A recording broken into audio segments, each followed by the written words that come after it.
तो जो फर्स्ट था हमारा वो यूनिट बैंकिंग। तो यूनिट बैंकिंग के मेरिट्स और डिमेरिट्स, गुण एवं दोषों की हम चर्चा करेंगे। फर्स्ट है स्वतंत्र व्यवसाय सिद्धांत, इंडिपेंडेंट बिजनेस प्रिंसिपल्स के अकॉर्डिंग ये काम करता है, इसमें किसी का कोई इंटरफेयर नहीं हो पाता है। प्लस लोकल वेलफेयर की इसमें बात की जाती है। क्यों? क्योंकि ये लोकल परिस्थितियों और लोकल लोगों की डिमांड्स के अकॉर्डिंग आवश्यक व्यवस्था द्वारा इसके लोकल वेलफेयर में पर इसमें स्पेशल जोर दिया जाता है, क्योंकि ये लोकल जो जगह है उसके अकॉर्डिंग इकाई बैंकिंग मीन्स एक ही शाखा है इसमें, तो इसका जो उद्देश्य है वो स्थानीय आवश्यकताओं की पूर्ति करना है। स्पेशल वहाँ के जो लोग हैं उनके अकॉर्डिंग ये व्यवसाय करता है। इसमें हो सकता है उद्योगपति लोकल हो या व्यापारी लोकल मतलब मेन हो या कृषक मेन व्यक्ति हो, कोई भी व्यक्ति के अकॉर्डिंग उस पर्टिकुलर एरिया के अकॉर्डिंग वो नीड्स होंगी, उनकी लोकल नीड्स होंगी और लोकल वेलफेयर का काम होगा। अगर वो कृषकों के लिए है तो कृषकों के वेलफेयर का काम करेगा, उद्योगपतियों के लिए तो उद्योगपतियों के लिए, और व्यापारियों के लिए है तो उनके लिए। अब बात करते हैं अकुशल बैंक समाप्त, shut down of unskilled bank. इसमें क्या होता है, जो अकुशल बैंक है वो ऑटोमेटिकली खत्म हो जाते हैं, ऑटोमेटिकली समाप्त हो जाते हैं। इससे जनता के विश्वास और बैंकिंग प्रणाली को धक्का कम लगता है। और स्थानीय प्रकृति है इनकी, इसलिए दूसरे बैंकों को भी ये प्रभावित नहीं करते। मीन्स जो जिसमें है वो बात, जिसमें है वो स्किल्स, वो बैंक चलेंगे, अदरवाइज दूसरे बैंक्स शट डाउन हो जाएंगे। उसके बाद इंक्रीजिंग वर्किंग एफिशिएंसी, कार्यकुशलता इसमें बढ़ती है। क्यों? क्योंकि इनके संगठन में बड़े पैमाने के संगठन के दोषों का प्रभाव नज़र नहीं आता, तो डिसीजन मेकिंग में भी सही शीघ्रता रहती है और प्रतिदिन की समस्याओं का भी इजीली समाधान हो जाता है। इसके अलावा एकाधिकार पर रोक लगी रहती है, क्योंकि देश की बैंकिंग व्यवस्था अनेक छोटे छोटे बैंकों में विकेंद्रीकृत है, डिसेंट्रलाइजेशन हो चुका है, इसलिए एकाधिकार एवं केंद्रीकरण के दोषों से मुक्ति मिल जाती है। आगे हम इसके और मेरिट्स पढ़ते हैं, गुण पढ़ते हैं। प्रबंध में सुविधा, इजी मैनेजमेंट है यहाँ का, और व्यवस्था में लोचशीलता, इलास्टिसिटी बनी रहती है। क्यों बनी रहती है? क्योंकि यह एक इकाई बैंकिंग है, इसलिए इसमें उतार चढ़ाव किए जा सकते हैं, लोचता बनी रहती है और मैनेजमेंट में इसका इजी रहता है। अब बात करते हैं demerits of unit banking. Unit banking के दोषों में सबसे फर्स्ट हम पढ़ते हैं जोखिम के भौगोलिक वितरण का अभाव रहता है, क्योंकि एक इकाई जिस स्थान पर है वहाँ की परिस्थितियों से वो बच नहीं पाती है। मीन्स अगर उस पर्टिकुलर एरिया में भूकंप आया है, सुनामी आई है, तूफान आया है, कुछ भी आया है, तो उस परिस्थिति में वो यूनिट बैंकिंग है, इकाई बैंकिंग है, तो वो बच ही नहीं सकती है। इसके क्षेत्र विशेष में आर्थिक संकट उत्पन्न होने पर भी उस बैंक का भविष्य फिनिश है। साधनों की सीमितता भी समस्याओं को और बढ़ा देती है। Risk, lack of geographical distribution की वजह से यहाँ पर रिस्क है। प्लस धन हस्तांतरण में कठिनाई, डिफिकल्टी इन मनी ट्रांसफर। क्यों? क्योंकि यूनिट बैंकिंग है, तो अपने धन के हस्तांतरण या अन्य बैंकिंग व्यवसाय को इनमें इन बैंकों को दूसरे बैंकों से हेल्प लेनी ही लेनी पड़ती है, तो उससे क्या होगा, ये बहुत ज़्यादा असुविधापूर्ण है और एक्सपेंसिव है। अब बात करते हैं असंतुलित विकास, अनबैलेंस्ड डेवलपमेंट। इस पद्धति में बैंकिंग व्यवसाय का असंतुलित विकास होता है। पिछड़े तथा व्यापारिक दृष्टि से कम महत्वपूर्ण स्थानों पर बैंकिंग व्यवस्था विकसित नहीं हो पाती, क्योंकि वहाँ पर कोई जाकर क्यों अपना बैंकिंग व्यवसाय करेगा, क्योंकि वो तो वैसे ही पिछड़ापन है व्यापारिक दृष्टि से भी, और अन्य अन्य दशाओं में भी देखें, इंफ्रास्ट्रक्चर में देखें या आर्थिक तरीके से देखें, तो वहाँ पर बैंकिंग व्यवस्था का विकास कम होगा। फिर सरकारी नियंत्रण कठिन एवं व्ययपूर्ण है, डिफिकल्टी ऑफ गवर्नमेंट इन और of government control and expensive है ये। क्यों है? क्योंकि छोटे छोटे स्वतंत्र बैंकों के रूप में बैंकिंग व्यवस्था के विकेंद्रीकृत हो जाने से सरकार का उन पर नियंत्रण उस तरीके का नहीं हो पाता है जिस तरीके का होना चाहिए। उसके अलावा वो एक्सपेंसिव भी हो जाता है। इसके अलावा बड़े पैमाने के लाभ भी नहीं मिल पाते हैं। No benefits of large scale, large scale के लाभ क्यों नहीं मिल पाएंगे? क्योंकि साधनों की भी सीमितता है, योग्य, कुशल एवं अनुभवी विशेषज्ञों की सेवाएं भी प्राप्त नहीं हो पा रही है, वैज्ञानिक ढंग से भी कार्य नहीं हो पा रहा है, और बड़े पैमाने के लाभ भी नहीं हो पाएंगे, क्योंकि छोटे पैमाने के यहाँ पर प्रोसेस जो है, बैंकिंग जो प्रोसेस है वो हो रहा है। और गुण अवगुणों की बात करते हैं या दोषों की बात करते हैं, तो ब्याज की दरों की असमानता है, अनइवन इंटरेस्ट रेट्स हैं। कैसे? अलग अलग बैंकिंग जो इकाई बैंकिंग है उनमें अलग अलग नियम होंगे, और अलग अलग नियमों के अकॉर्डिंग वो अलग अलग बैंक रेट्स लगा सकते हैं। इनके अलावा साधनों की सीमितता, बैंकों का आकार छोटा है तो अधिक वित्तीय साधन तो प्राप्त नहीं हो पाते हैं, इसलिए साधनों की सीमितता इस व्यवसाय के विस्तार में बाधा डालती है। अब बात करते हैं ब्रांच बैंकिंग के merits and demerits, branch banking के गुण एवं दोष। सबसे पहला, बड़े पैमाने के लाभ मिलते हैं क्योंकि इसमें मुख्य कार्यालय एक है और शाखाएं देश के विभिन्न कोनों में फैली हुई है।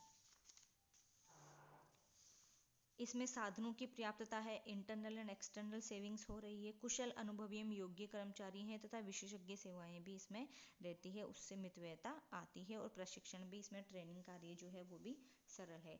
इसके अलावा धन का सरल एवं सस्ता हस्तांतरण है, ईजी एंड चीप ट्रांसफर। क्यों है? क्योंकि एक से अधिक शाखाएं हैं एक ही बैंक की, तो ईजी गोइंग है और चीप या मिनिमम जो फी है उसके आधार पर हो जाता है। जोखिम का भौगोलिक एवं व्यावसायिक वितरण भी है। वो कैसे? क्योंकि अलग अलग जगह पे है तो एक शाखा को अगर अफेक्ट करता है किसी भी प्रकार की कोई प्राकृतिक आपदा या आर्थिक संकट, वो जरूरी नहीं है हर शाखा को अफेक्ट करें। इसके अलावा साइंटिफिक मैनेजमेंट हो रहा है यहाँ पर।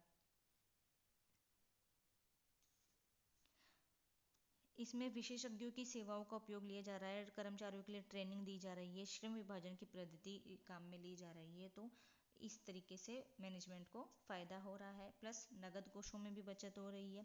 शाखा प्रणाली में वित्तीय साधनों का एक स्थान से दूसरे स्थान पर जो ट्रांसफर का जो प्रोसेस है वो बहुत ज़्यादा ईजी है। तो कुछ शाखाओं में वित्तीय कोषों की पूर्ति कम पड़ने पर आसानी से मुख्य कार्यालय से हो रही है, तो शाख के मुकाबले जो नगद कोष है वो कम रखने पड़ रहे हैं, तो उससे नगद कोषों में बचत हो रही है। इनके अलावा साधनों का कुशलतम विनियोग हो रहा है। विशाल वित्तीय साधनों के कारण धन का विनियोग अल्पकालीन एवं दीर्घकालीन ऋणों में अधिक लाभप्रद ढंग से किया जा सकता है। और विभिन्न क्षेत्रों में ब्याज दर की भी समानता है, इक्वलिटी ऑफ इंटरेस्ट रेट है।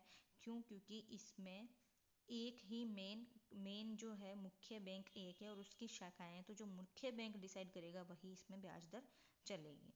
समानता ज़्यादा देखने को मिलेगी।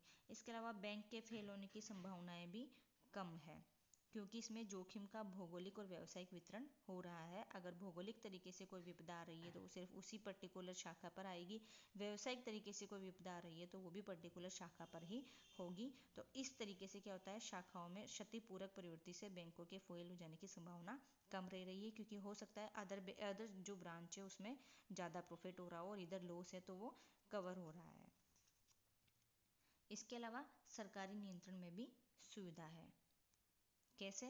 कि देश की संपूर्ण बैंकिंग व्यवस्था कुछ ही बैंकिंग संस्थाओं के अंतर्गत केंद्रित हो जाने से सरकार प्रभावी रूप से नियंत्रण कर सकती है और अनेक छोटे छोटे बैंकों की अपेक्षा कुछ ही बड़ी बैंकों पर नियंत्रण सुविधाजनक और मितव्ययतापूर्ण भी रहेगा, ये चीप भी है रहेगा। और सरकारी आदेशों और नीतियों का क्रियान्वयन सहल होगा क्योंकि हमें सिर्फ और सिर्फ जो बड़े बैंक है, जो मुख्य बैंक है, वहाँ तक सरकार को अपने रूल्स, अपने नियम, अपने आदेश पहुंचाने होंगे। वो उनकी पालना अकॉर्डिंग टू मुख्य कार्यालय, according to main office branch automatically उनकी पालना करेंगे।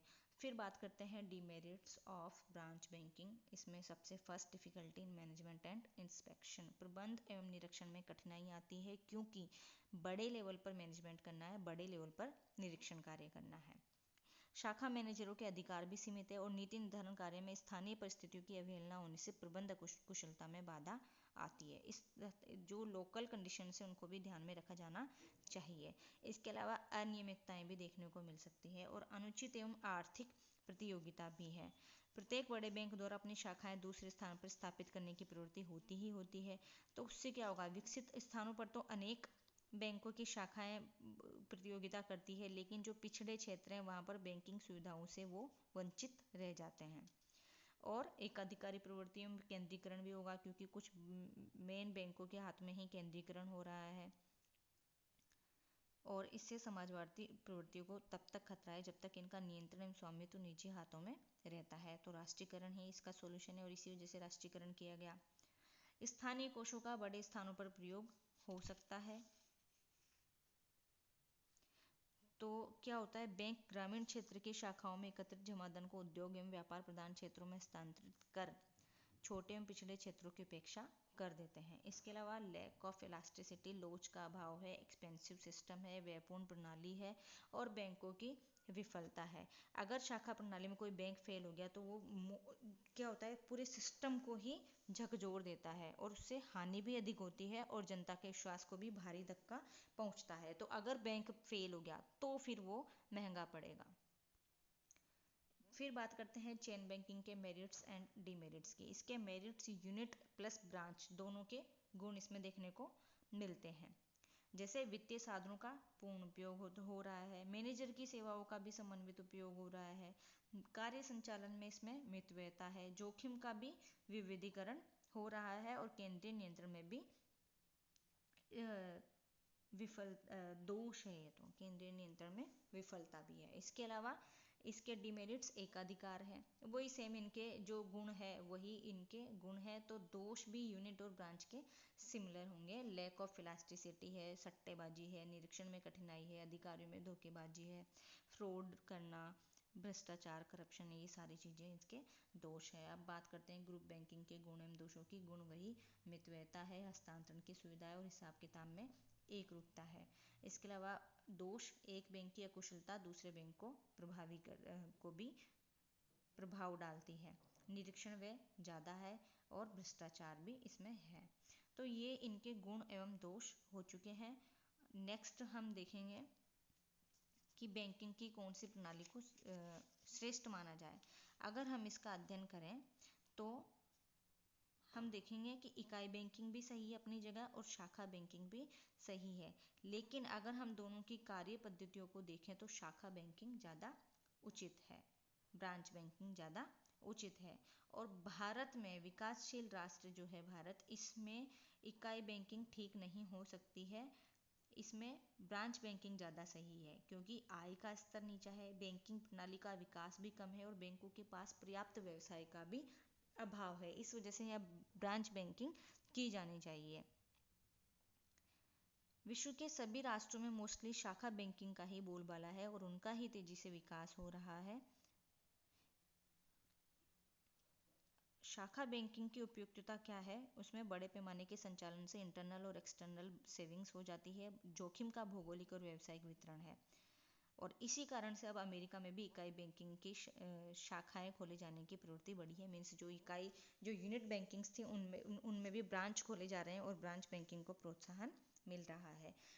अब हम नेक्स्ट पार्ट में पढ़ेंगे एक अच्छी बैंकिंग प्रणाली की विशेषताएं, essentials of a good banking system.